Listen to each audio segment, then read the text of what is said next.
কিশোরগঞ্জের ওই বিএনপি নেতা ফয়জুল করিম, ডাক্তার ফজলুল করিমের ছেলে ডাক্তার ফজলুল করিম বিএনপির অর্থাৎ একদম বিএনপি প্রতিষ্ঠাতা জিয়াউর রহমানের মন্ত্রী পরিষদের সদস্য ছিলেন। তার ছেলে হঠাৎ করে আওয়ামী লীগে যোগ দিয়ে তোলপাড় তুলেছেন। আমরা আপনাদেরকে একটা কন্টেন্টে জানিয়েছি, এক আলোচনায় বিস্তর আলোচনা করেছি এবং আমরা বলেছি যে ঘটনা সত্য। যদিও কিশোরগঞ্জ বিএনপির সেক্রেটারি বলেন বা তাদের অন্যান্য যারা দায়িত্বশীল আছেন, বেশ কয়েকটা পত্রপত্রিকায় দেখবেন এক একজন এক একটা কমেন্ট করেছে, তারা তার মানসিক স্বাস্থ্য নিয়ে, তার তাৎক্ষণিক অবস্থা নিয়ে তারা প্রশ্ন তুলেছেন। তো আমরা খোঁজখবর নিয়ে বলেছি যে না, সে মানসিকভাবে সুস্থই আছে। হ্যাঁ, অস্থিরতা মানুষের ভিন্ন বিষয় হতে পারে। কিশোরগঞ্জ বিএনপির এই গত 18 তারিখে আপনার কাউন্সিল হয়েছে, আপনাদের মনে আছে কিনা? কিশোরগঞ্জ বিএনপিতে এর আগের কন্টেন্টে আমি আপনাদেরকে বলেছি যে ওখানে এর মধ্যেই সদর থেকে 4 জন হচ্ছে আপনার এমপি ক্যান্ডিডেট সামনে। কিন্তু টোটাল বিএনপিতে একটা চেঞ্জ গত 1 বছরে চলে এসছে। যারা কিশোরগঞ্জের বাইরের তারা এই জিনিসটা ভালো করে আপনারা জানার চেষ্টা করবেন, বোঝার চেষ্টা করবেন, তাহলে বুঝতে পারবেন যে এই যে বিএনপি থেকে আওয়ামী লীগে পল্টি দেওয়াটা এটা কী কারণে কীভাবে হয়েছে। কিশোরগঞ্জের মানুষ হয়তো অলরেডি জেনে গেছেন।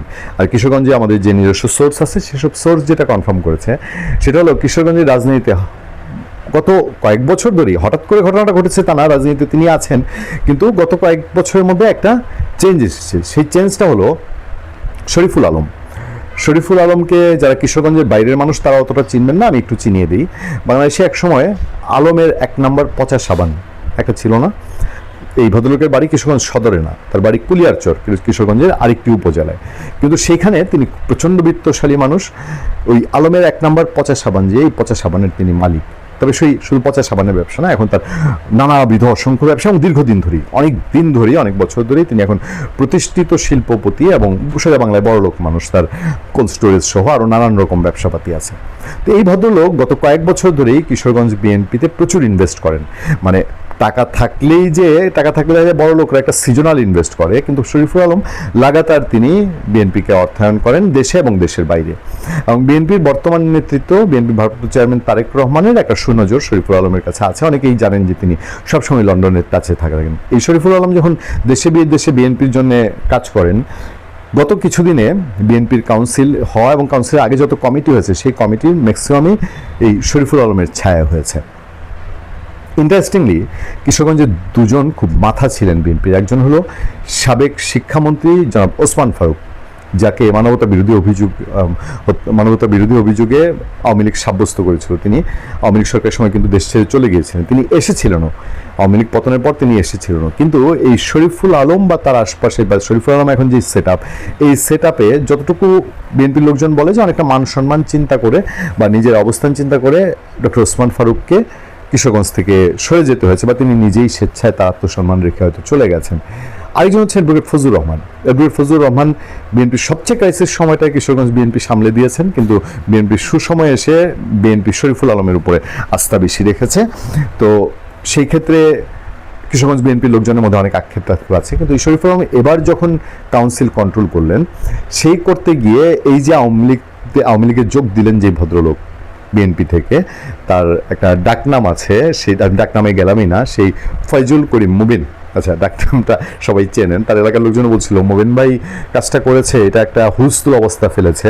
কিশোর আওয়ামী লীগ, ছাত্রলীগ, যুবলীগের ছেলেপেলে খুব পোস্ট দিচ্ছে, তারা অ্যাকসেপ্ট করেছে। তারপর তার বাবা খুব জনপ্রিয় মানুষ ছিলেন।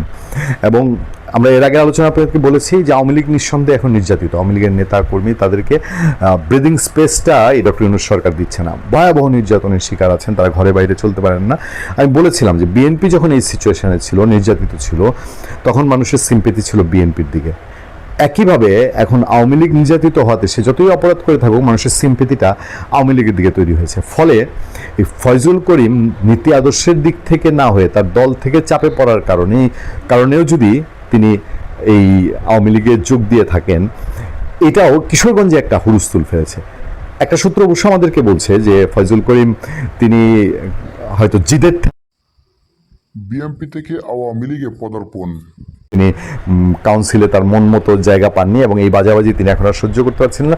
জিদের ঠেলায় তিনি এই কাজ করেছেন। কেউ কেউ বলছেন ভাইরাল হওয়ার জন্য হয়তো করেছেন, তবে তিনি অ্যাক্টিভ মানুষ এবং নিঃসন্দেহে তার বাবা খুব জনপ্রিয় লোক ছিলেন এবং তিনি কিশোরগঞ্জে একটা পলিটিক্যাল পার্টির লোক।